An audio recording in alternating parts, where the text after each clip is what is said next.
You've trained. You've done your reps. You've felt that burn in every set of military presses, in every lateral raise, and yet, your shoulders don't change. They're still flat, without volume, without that rounded, powerful shape that transforms a normal physique into an impressive one. And you wonder, what am I doing wrong? Let me make one thing clear. It's not that you're not trying hard. It's very likely that you're making hidden, subtle mistakes that sabotage your progress without you even noticing. Mistakes that thousands of people make every day in the gym, and at home, too. And the worst part, most don't even realize it until it's too late and they're already stuck for months. That's why, in this video I'm going to reveal to you the 9 most common mistakes that prevent your shoulders from growing, and most importantly, how to effectively correct them. From technical failures, to habits that ruin your training without you even knowing it. On a functional level, the shoulders play a key role in virtually every upper body movement. From lifting a barbell to pushing, throwing, or even stabilizing yourself during a front squat. Strong deltoids protect one of the most complex and vulnerable joints in the human body, the shoulder joint. And this is where many fail. Because by not developing the shoulders correctly, they are not only limiting their aesthetic progress, they are also putting themselves at greater risk for injury, muscle imbalances, and joint pain. So training shoulders isn't just a matter of looking better. It's an investment in strength, performance, and long-term health. And the sooner you understand this, the sooner you'll start seeing real results. Mistake 1. Not training all 3 heads of the deltoid. One of the most common and most limiting mistakes is to train the shoulders as if they were a single muscle. But the deltoid is made up of 3 different heads: anterior, lateral, and posterior. Each serves a different function, and if you don't work them in a balanced way, your progress is going to stagnate, no matter how hard you try. Most people overtrain the anterior head because it is constantly activated in chest exercises like the bench press. The lateral head, which is what gives that broad, rounded look to the shoulder, is often ignored or poorly trained. And the posterior, which maintains posture and protects the joint, is almost always overlooked until injury strikes. The result: unbalanced, unshaped shoulders with little lateral projection and no real strength. The solution? Very clear. Include specific exercises for all 3 portions in your routine. Do front raises or presses for the anterior deltoid, lateral raises or pulley raises for the middle portion, and face pulls or incline birds for the posterior.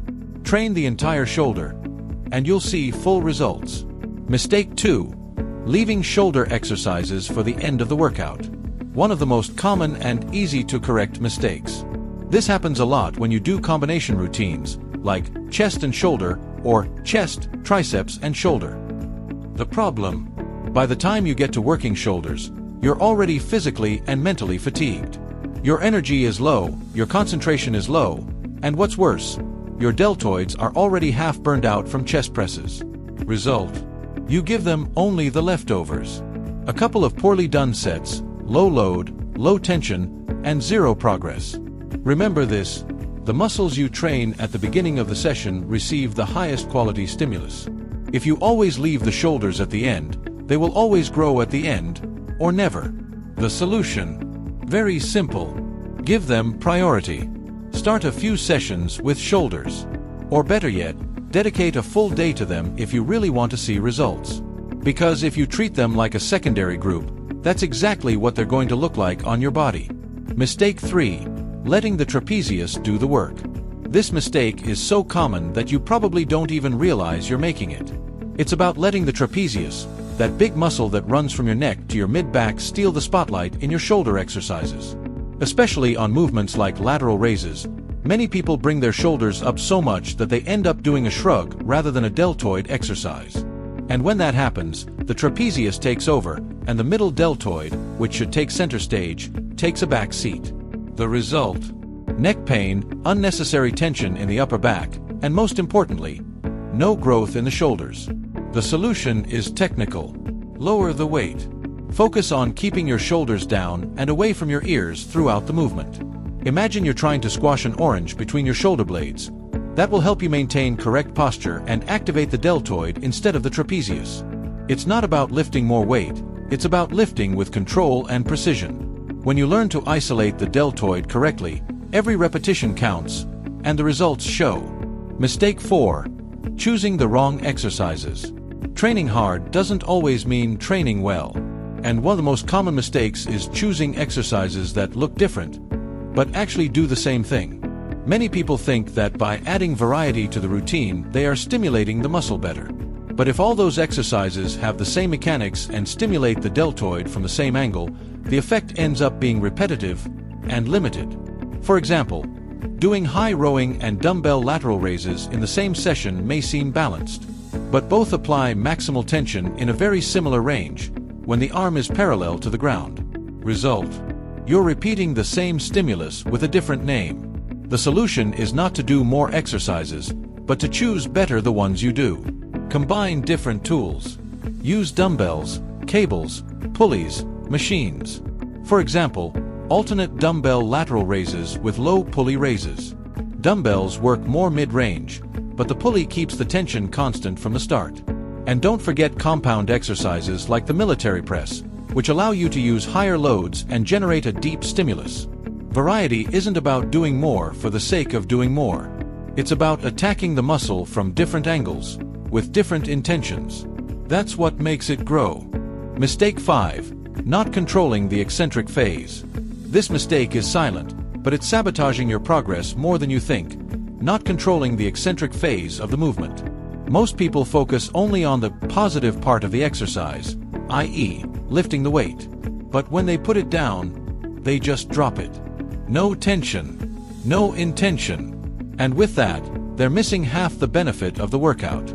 The eccentric phase, also called the negative phase, is when the muscle lengthens under tension. And according to science, it is in this phase where the most muscle damage occurs, which then translates into hypertrophy and actual growth. An example: when you do a lateral raise, raising the arm is the concentric phase. But lowering it slowly, with control, is what really activates the deltoid and stimulates its deepest fibers. To make the most of this phase, apply a conscious cadence. Raise in 1 second, lower in 2 or 3.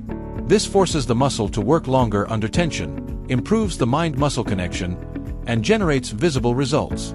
Yes, you'll have to use less weight at first. But believe me, the stimulus will be much greater. Remember, the eccentric is not a part of the exercise. It's half the exercise.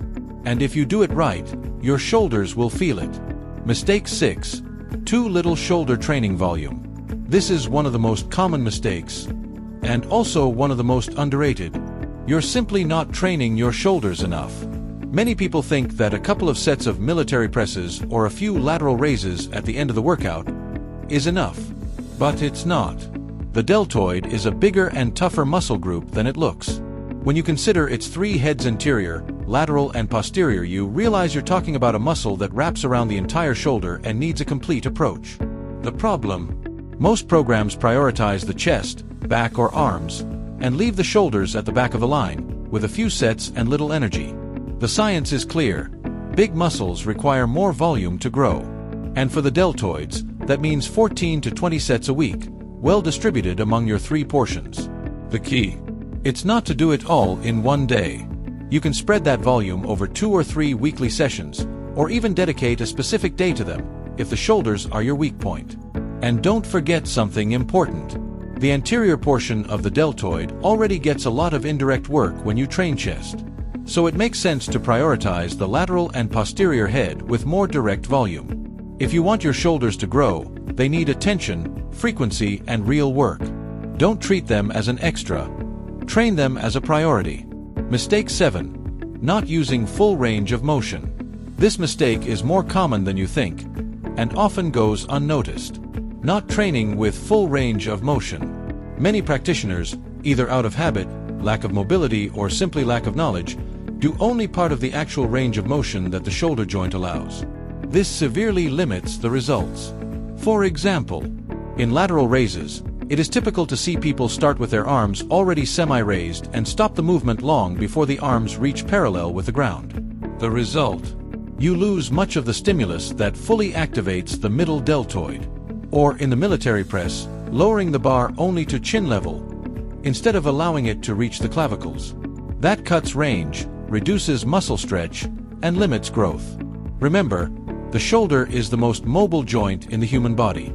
If you're not using that range, you're not tapping into its potential or stimulating all the fibers you could. The solution is simple, but powerful. Start with lighter loads and focus on going through the full range of motion. Do each repetition with control, from the lowest point to the highest, with no cutting or shortcuts. Full amplitude doesn't just improve hypertrophy. It also strengthens your joints, improves your technique, and makes you a more complete athlete. Mistake 8. Not applying progressive overload. This mistake is the hidden reason why many people plateau, even after months of training. It's called not applying progressive overload. Progressive overload is one of the most important principles of hypertrophy. It means that in order for a muscle to grow, you must force it to adapt to an ever-increasing stimulus. If you keep lifting the same weight, doing the same reps, with the same intensity, week after week, the muscle has no reason to change. And this is especially true in the shoulders, which are often trained with light weights, fast movements, and no control. That's where progress slows down. But be careful. Progress doesn't always mean increasing the weight. You can progress by doing more reps with the same load, by reducing the number of rests, increasing the time under tension, applying techniques such as isometric pauses, drop sets, or forced reps. The important thing is that each week you challenge the muscle a little more than the week before. And here's a key tip. Keep a log of your workouts. Write down what exercises you did, how many sets, with what weight, how many reps. This is the only way to know if you're really progressing, or if you're repeating without advancing. Progressive overload is not an option. It's a must if you want to grow.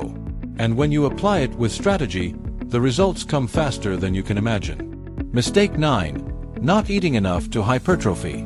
This is the mistake that hurts the most. Because no matter how well you train, if you don't eat enough, you're not going to grow. Yes, you read that right. You can have the perfect routine, flawless technique, and execute every exercise with intensity. But if you don't give your body the nutrients and energy it needs, it's not going to build muscle. Point. Hypertrophy is an anabolic, i.e., building process. And to build, you need raw material. Where does that raw material come from? From the calories you consume, the protein you provide, and the hormonal balance you maintain with proper nutrition. Many are obsessed with defining, with staying lean all year long. And so they stay in a constant caloric deficit, hindering muscle development, especially in groups like the shoulders, which are difficult to grow.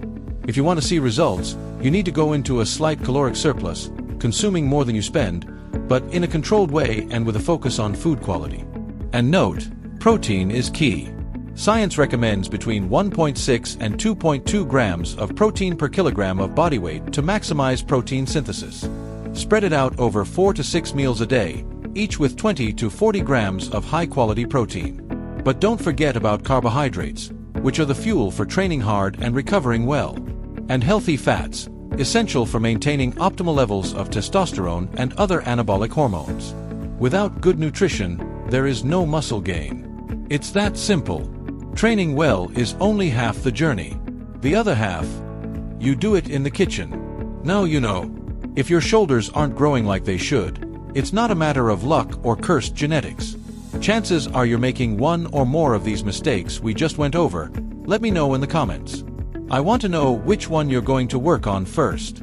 And if this video provided value to you, subscribe, turn on the little bell, and share it with someone who also needs to improve those deltoids. See you in the next video.